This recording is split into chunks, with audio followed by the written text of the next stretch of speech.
का पन्ना। मास्क ना लगाने पर पहली बार में 1000 रुपए जुर्माना रखा गया है, दूसरी बार मास्क ना लगाने पर 10,000 रुपए जुर्माना रखा गया है। पूरा दिन सड़कों पर वसूली चल रही है। ठीक है, आपने अपनी तरफ से वसूली कार्यक्रम शुरू कर दिया है, लेकिन अस्पताल में बेड ना मिलने पर सरकार पर कितना जुर्माना होना चाहिए? वेंटिलेटर ना मिलने पर सरकार पर कितना जुर्माना होना चाहिए?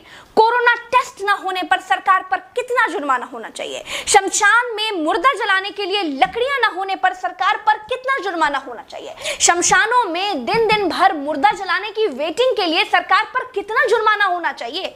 जितने मंत्री और ये मुख्यमंत्रियों ने बंगाल से कोरोना लाकर फैलाया है, उन पर कितना जुर्माना होना चाहिए? बंगाल में बिना मास्क महीने भर से घूम रहे नेताओं पर पर डे के हिसाब से कितना जुर्माना होना चाहिए? क्या सरकारों की कोई जवाबदेही बची है देश में? क्या सरकारों से सवाल पूछने वाला बचा है कोई देश में? क्या कोई पूछ सकता है कि 1 साल से देश कोरोना महामारी झेल रहा है, आपने पूरे देश में कितने नए हॉस्पिटल बनाए हैं? अगर नहीं बनाए तो क्यों नहीं बनाए हैं? क्या कोरोना आपदा में घिरे देश को 1000 करोड़ के नए संसद भवन की जरूरत थी? क्या देश को 300 करोड़ के नए बीजेपी दफ्तर की जरूरत थी? क्या देश को तत्काल 1100 करोड़ के राम मंदिर की आवश्यकता थी? मंदिर के लिए चंदा मांगा जा सकता है तो हॉस्पिटल बनाने के लिए भी सरकार चंदा मांग सकती थी, लेकिन अस्पताल बनाने की नियत नहीं थी। मूर्ति बनाने की नियत थी तो बना दी। सरकारों ने अस्पताल नहीं बनवाए। क्या इस देश की पब्लिक सरकारों पर कोई जुर्माना लगाएगी? क्या कोरोना आपदा में देश को कुंभ सजाने की आवश्यकता थी? क्या देश को कोरोना महामारी के बीच बंगाल चुनाव में रैलियों की आवश्यकता थी? नहीं थी। देश को अस्पतालों की, डॉक्टरों की, कोरोना की दवाइयों की जरूरत थी।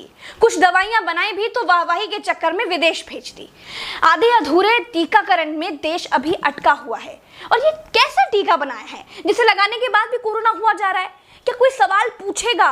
चीन ने कोरोना को फैलाया और पूरी तरह से कंट्रोल कर लिया, अपनी जीडीपी में रिकॉर्ड बढ़ोतरी कर ली। चीन से सब कुछ तो ले ही लिया है, सीख भी ले लो। देश में सब आत्ममुग्धता के शिकार हैं, सबको अपनी अपनी तारीफ चाहिए। कुछ ने तारीफ के लिए तो फौज पाल रखी है, और जिनका मन फौज से भी नहीं भरता है उन्होंने तारीफ के लिए सूचना और जनसंपर्क विभाग बना दिए हैं।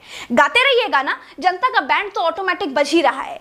जिनके अगल बगल से कोरोना से लाशें नहीं उठी है ना, वो मेरी बात को नहीं समझ पाएंगे। जो कोरोना की पीड़ा से गुजरे हैं, जिन्होंने कोरोना से मरे हुए लोगों को शमशान में जलते देखा है, जिन्होंने कतार में लंबी लाशें देखी हैं, वो जान जाएंगे कि मैं क्या कह रही हूं और क्यों कह रही हूं। चलते हैं। राम राम, जय हिंद, दुआ सलाम।